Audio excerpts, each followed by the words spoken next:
Iya, terus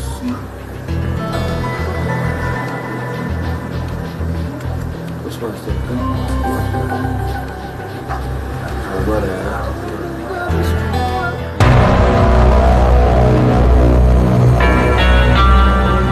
Pokoknya sebelah badan aku, sebelah sini sampai ke belakang. Sebelah sini tuh setengahnya gitu kan, sakit banget. Tapi nanti kalau udah saking sakit tuh dia nyebar juga ke sini gitu. Tapi lebih parah banget yang sebelah sini. 3 tahun sudah Yuliantika hidup dalam derita kelumpuhan, hanya terbaring di tempat tidur pasca menjalani operasi cesar. Dalam kondisi tak berdaya, Yuliantika yang merintih terus menjerit, mencari jawab mengapa derita ini ditanggung. Cerita Yuliantika menuai sorotan tajam hingga pihak rumah sakit angkat bicara, tegas bantah tudingan bahwa Yuliantika lumpuh akibat diberi suntikan anestesi sebanyak 12 kali. Bantahan pihak rumah sakit mengikuti putusan Pengadilan Negeri Tangerang serta putusan Majelis Kehormatan Disiplin Kedokteran Indonesia (MKDKI). Pun dalam persidangan, pihak rumah sakit dinyatakan tak bersalah atas kelumpuhan Yuliantika. Bantahan rumah sakit kontras dengan pengakuan Irwan Supandi, suami Yuliantika yang yakin sang istri disuntik lebih dari 12 kali. Pengadilan sudah memutuskan, MKDKI sudah memutuskan bahwa suntikan anestesi spinal itu bukan menjadi sebab kelumpuhan sebagaimana dalam amar putusan MKDKI. Saya ingin bacakan ya. Menyatakan terhadap pokok pengaduan kedua tentang penyuntikan beberapa kali oleh teradu kepada pasien yang telah mengakibatkan pasien mengalami kelumpuhan tidak terbukti secara sah dan meyakinkan di muka sidang. Oleh karena itu, tidak ditemukan pelanggaran disiplin profesi kedokteran. Sakitnya sakit luar biasa. Iya, sakit luar biasa. Enggak, setiap detik pun saya lagi ngomong ini saya ngerasa sakit banget. Saya ngerasa kayak apa ya? Kayak kok orang sehat kayak nggak pernah deh sakit kayak gini, ngerasa sakit kayak gua gitu. Sampai aku ngomong kayak gini, kayak ngerasa kayak dicabut nyawanya walaupun aku nggak tahu gitu. Tapi ini sesakit ini aku ngerasain di badan aku. Iya, logikanya ya saya pakai logika saya gitu ya, pemikiran saya. Ya logika gini aja, ya kenapa saya datang jalan dengan istri saya, ya nggak dalam keadaan nggak lumpuh. Nah pas selesai lahiran itu lumpuh, ya kan? Nah lumpuhnya itu menyebabkan kena suntikan anestesi saraf tulang belakang ya kan, jadi menyebabkan saraf tulang belakangnya itu terjadi pegumpalan darah kan. Ada buktinya, ada informed consent-nya, dan itu menjadi fakta dan bukti di pengadilan. Kami akan tunjukkan bahwasanya informed consent, persetujuan untuk melakukan tindakan, persetujuan untuk melakukan tindakan anestesi spinal, tindakan anestesi itu ada. Dan itu menjadi fakta di persidangan, menjadi bukti dan menjadi daftar bukti kita. Jadi tidak benar kalau hal itu dilakukan. Bahkan dilakukan apa yang disebut dengan edukasi. Waktu di persidangan sih saya nggak pernah mengikuti persidangan gitu kan. Nah, tapi mungkin saya mengasih dengan ya saya pasti bukti-buktinya ke lawyer saya gitu kan. Kuasa hukum istri saya demi Allah saya bilang karena saya yang menyaksikan waktu istri saya itu ada kejanggalan.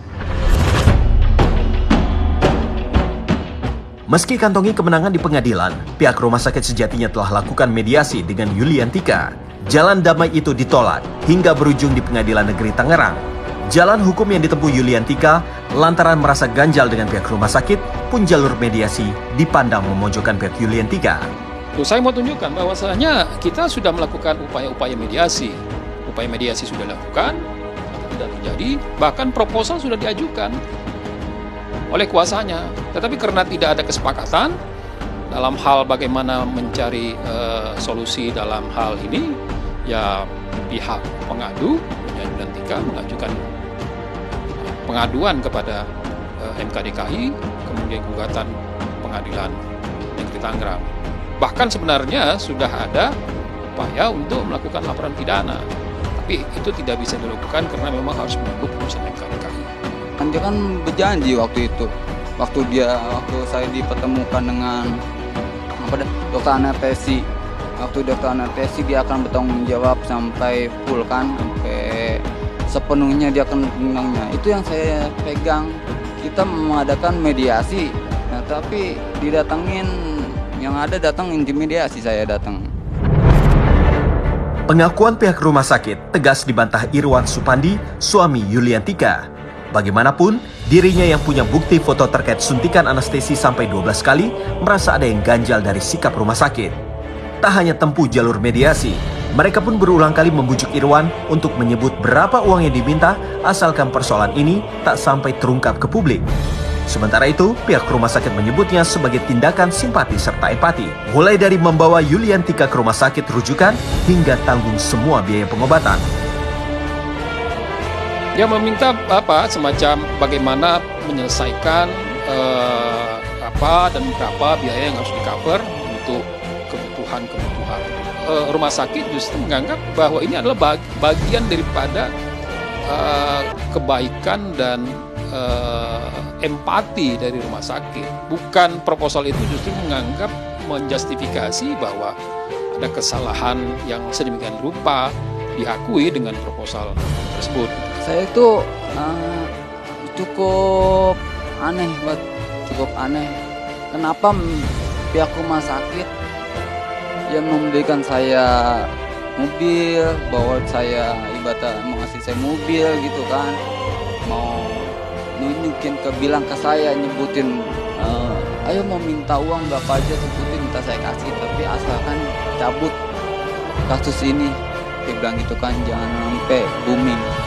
Nah itu sih yang kejanggalan, kenapa kalau emang rumah sakit nggak bermasalah dan nggak isi saya itu nggak cedera medis di situ.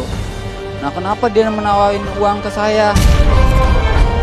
Yuliantika dirujuk ke Rumah Sakit Cipto Mangunkusumo untuk ditangani lebih lanjut. Disinilah kondisi Yuliantika terungkap, di mana mengalami pembengkakan serta terdapat tumor di tulang belakang.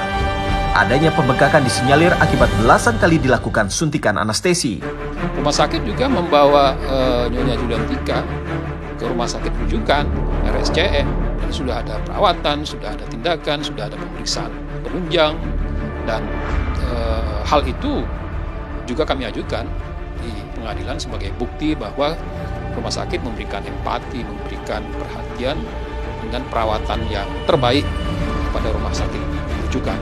Dan saya sih waktu pertama saya dapat informasi itu dibilangnya ya pegumpalan darah itu. Nah pas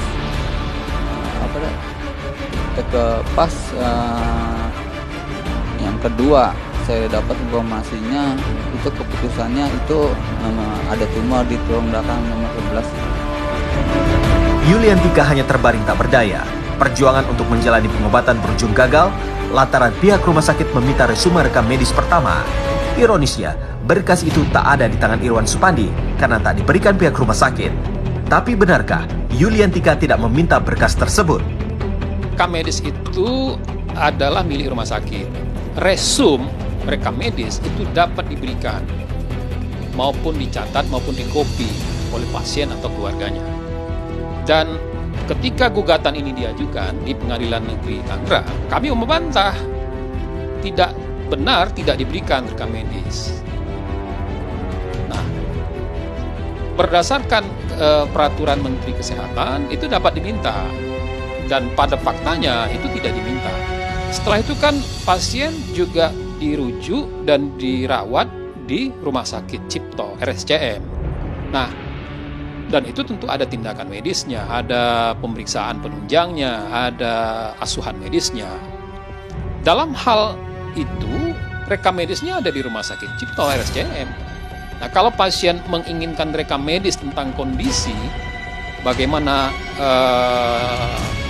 diagnosa terhadap pasien, rekam medis itu ada di RSCM, bukan di Rumah Sakit Buah Hati Ciputat. Saya tidak tahu apakah itu ada diminta oleh pasien atau keluarganya kepada RSCM. Saya kira pihak RSCM akan proaktif memberikan rekam medis itu. Kalau yang dari RSCM ada. Kalau yang dari Buah Hati Ciputat sampai saat ini